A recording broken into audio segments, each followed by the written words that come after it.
I'd had a heavy week of talking a lot about cars that were practical, which is good, a good thing of how we're going to use them in a very efficient and effective way.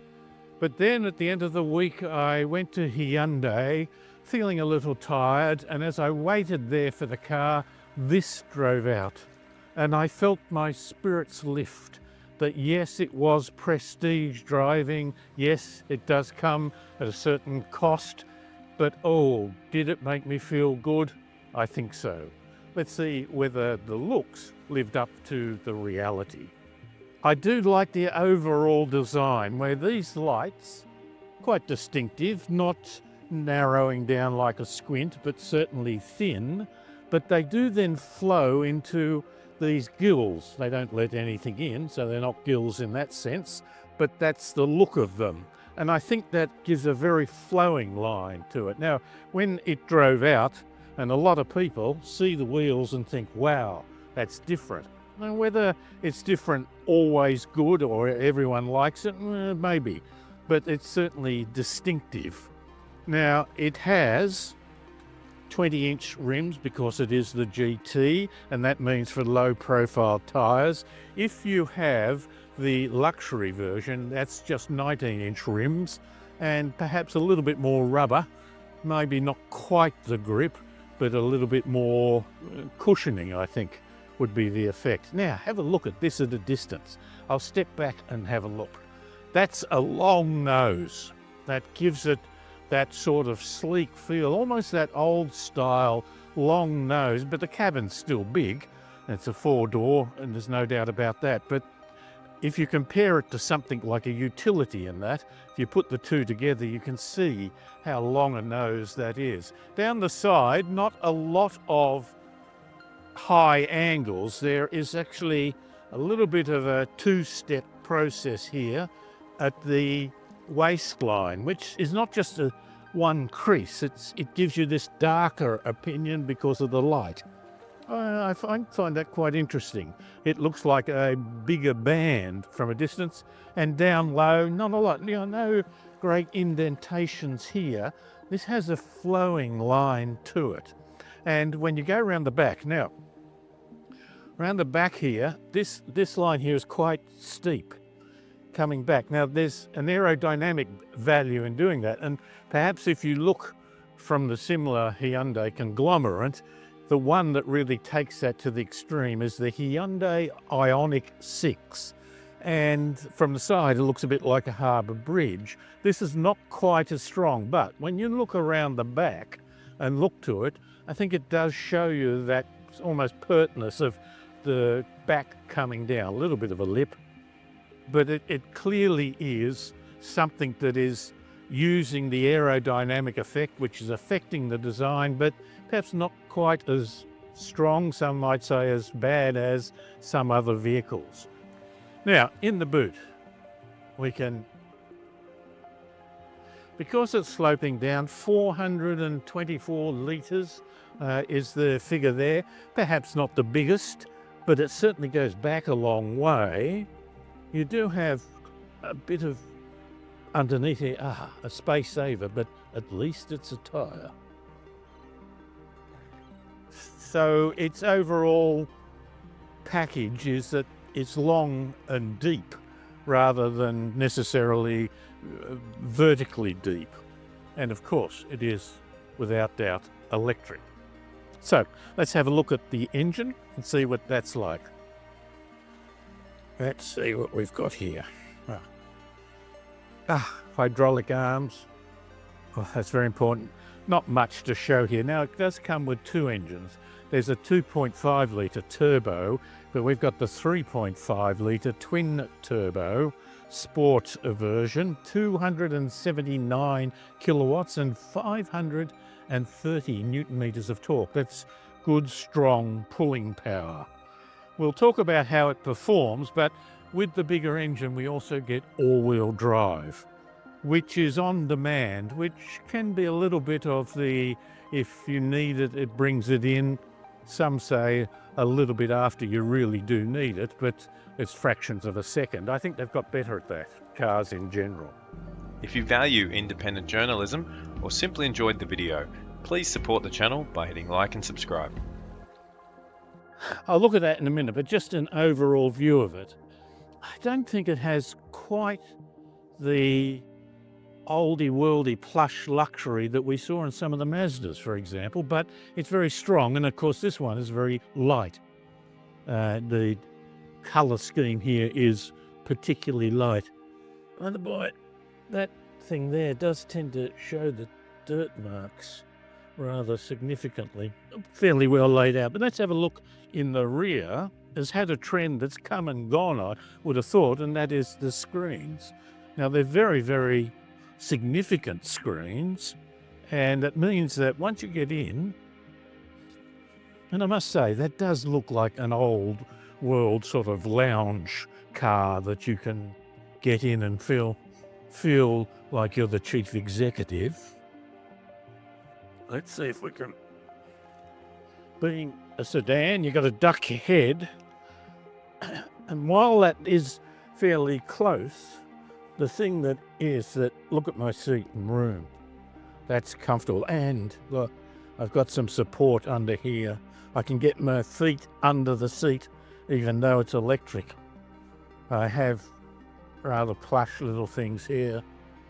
I actually don't really, I'm not greatly enamored to having that there. I think that just does tend to that, but it does mean, of course, that if you're going on a holiday or trip or anywhere, you're almost oblivious to the lovely landscape you might be going through. Certainly the kids in the back might like it.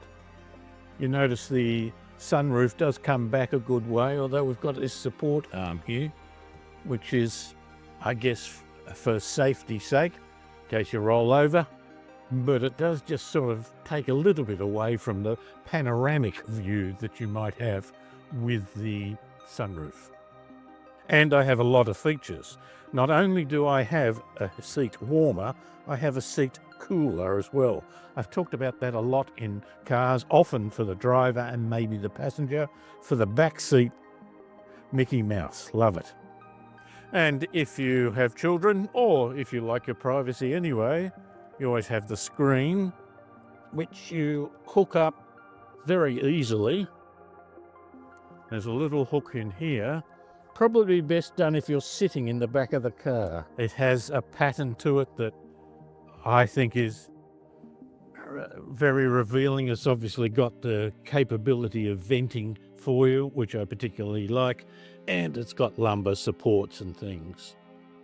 The key issue often now in testing cars like this is how good is the massage function?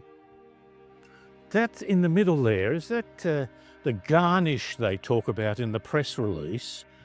I find that just a little bit strong, a little bit too patterny rather than a subtle sort of design. And you've got these things on the wall as well. Is it? It's a different pattern on the doors, on the inside of the doors. Now, Genesis prides itself in its pricing. It is certainly not nearly as big a price as some of the more so-called luxury cars, which really have had trouble, in my opinion, keeping up with some of the features, some of the certain models. But in this case, it is about $120,000 plus the extras on roads and so on. And they now have a drive-away price for this at the moment of about 142,000 Australian dollars. And a fair bit of that, of course, is luxury car tax. I think that's about $12,000, $13,000 or so. It's also $3,000 as a preparing from the dealer, which is a high price for a car wash and a tank of petrol. But overall, that's good. But the other point about its value for money in the prestige market is that it doesn't necessarily need a huge number of options and doesn't really offer them. The paint we've included in getting to that 142,000. This is called Kawa Blue, which I don't know if I pronounced right, but I guess you would call it more an electric blue. Now you can get a deeper, more conservative blue colour and other conservative colours such as green. This is, as we will see when we drive it, a much more smoother luxury vehicle. Find that the center console is a bit limited. It does have 2 cup holders and obviously a place to charge your phone, which can act as a little tray. But I tend to collect these for the office and for the home and so on. And I also tend to prefer to carry a hot drink. And I find that a bit cumbersome, and quite often what I would do is put it over in the door. But, as I say, there's no way of just sitting that in the door. I have to make sure it's closed and sealed, and it fits down in there, and it's a bit cumbersome to try and grab. Small point, but nonetheless. This works here. I do have my heated seats. When I turn that on my side rather than the passenger, this heats up, isn't it? Just this side, not this side. But the other thing that's always been good, and certainly on products from the Hyundai conglomerate, is the upmarket models, even in Hyundai models, have cooled seats. The incredible thing is, they also have cool seats in the back. Few people have done that. This pattern here, yeah, it's a bit, perhaps it's a bit too detailed, too many little things that lacks a subtlety. It looks like a rather loud shirt in a way. A bit on the side as well. The fixtures are nice. There's no question that it's nice and set out. I do like the simple back button. Every car should have a back button, very simply, easy to get to, not complicated. You can do it on the screen.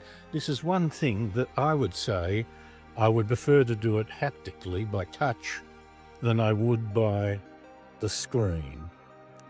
The menu button there just says display off or rearrange. Okay, what can I do there? Ah, that's the way I should have got it more simply. So, oh no, it's not. For some reason, if I hold it hard, I don't know.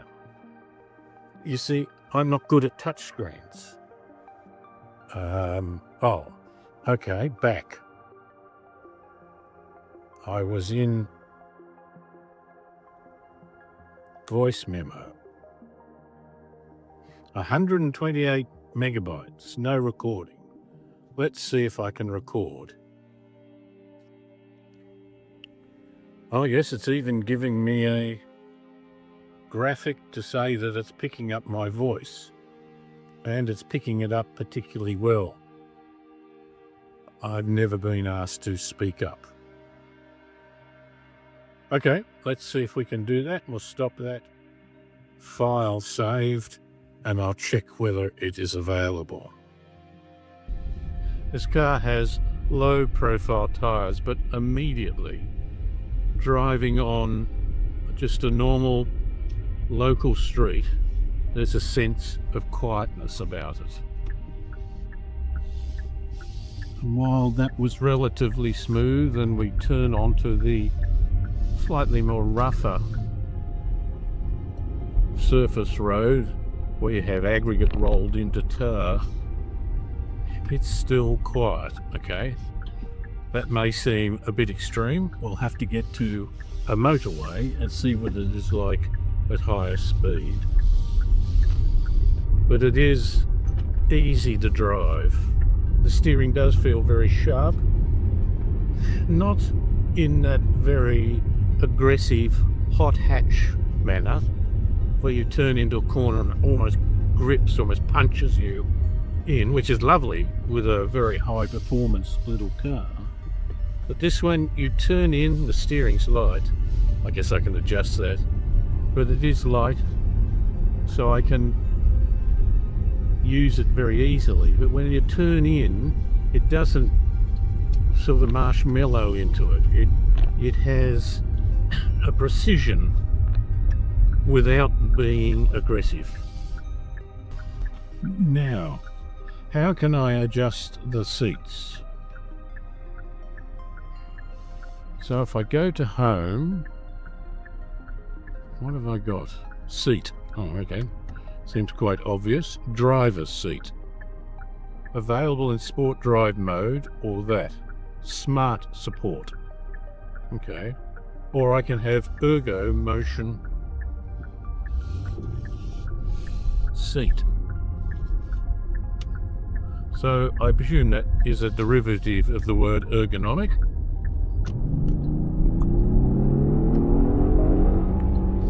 Yeah. Twin turbo, 3.5 litre. It's not that roller coaster rocket launch that you get from an electric vehicle. The difference is that by having twin turbos, they don't both do the same thing to give double the power. One is typically likely to be a bit smaller, and so it can spin up quicker and give you power with good throttle response, and that is good. It's as much as a slight hesitation from changing down a gear as it is from getting the turbo going. The second turbo does give that push. The thing that the performance is that an electric vehicle is likely to get a bit breathy when you start getting up towards the higher allowed speeds, and that this, like any petrol engine, it gets its maximum horsepower when you're revving it out. And so when you're giving it the gun, it seems to, yes, get going, but then like a sprinter, it gets into this beautiful free flowing with a bit of a roar of a sound. I see it as being quite a different feel to an electric vehicle. Electric vehicle, you're overpowered, pardon the pun, by the initial response, this surge, this bang in the back. This one's feels a bit like a front row forward in football who is fit and healthy and maybe a second rower, gets up off the mark, but when he really starts to fly, that's when he's got all the momentum in his favour. It becomes hardest to tackle.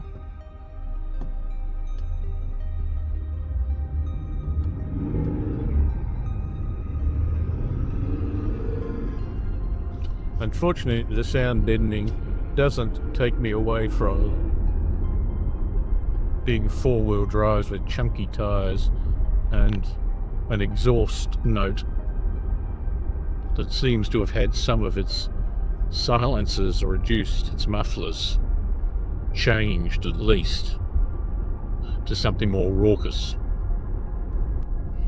8-speed gearbox paddle shift. It certainly doesn't make for very loud noises as that. Now, sorry, got interrupted.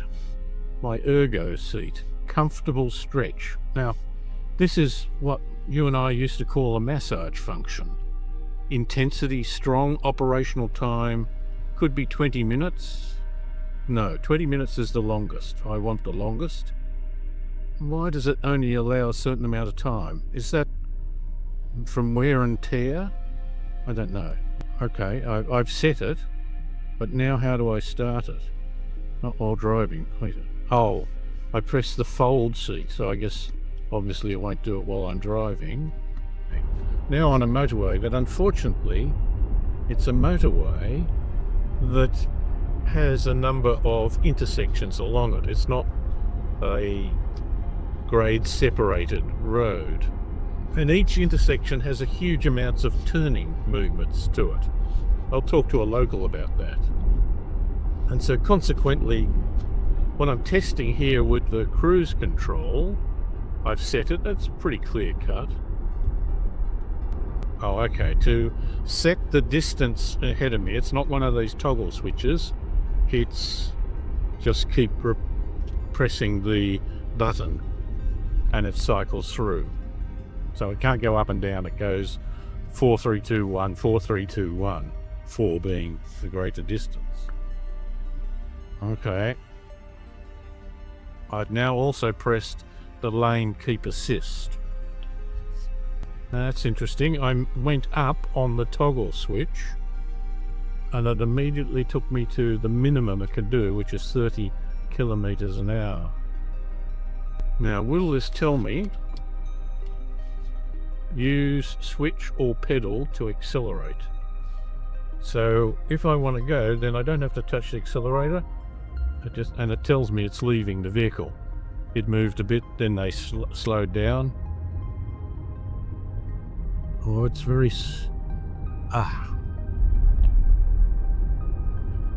I think the person behind me may have got just a little bit impatient by the gentle way it builds up. Okay. I'm now going down the motorway. I've set the speed at the speed limit of 90. Cars ahead of me are just starting to build up to that. I've got lane keep assist on. In front of me it's showing me that there's, as it is in the mirror, that there's cars in the right. I was looking down too much, so it beeped at me. It's actually, the cars ahead of me are only doing about 80, so it's not going to at any time accidentally go over the speed limit. I began by saying that I hoped the car looked good because it evoked my emotions, but would my emotions be backed up with a reality? And I'd have to say yes, yes indeed. There's a lot around that emotion is driving everything in politics and so on, but we desperately need to be able to have the hardcore reality to back that up. And you've heard me use this word a lot, precision, and particularly noise, vibration and harshness. It's got that very precisely done to make it much more comfortable for the driver. Yes, it performs in a straight line, it handles beautifully as well. But as an overall package, a bit out of my price league, but maybe I'll go off and work 10 times as hard with a dream to getting one of these.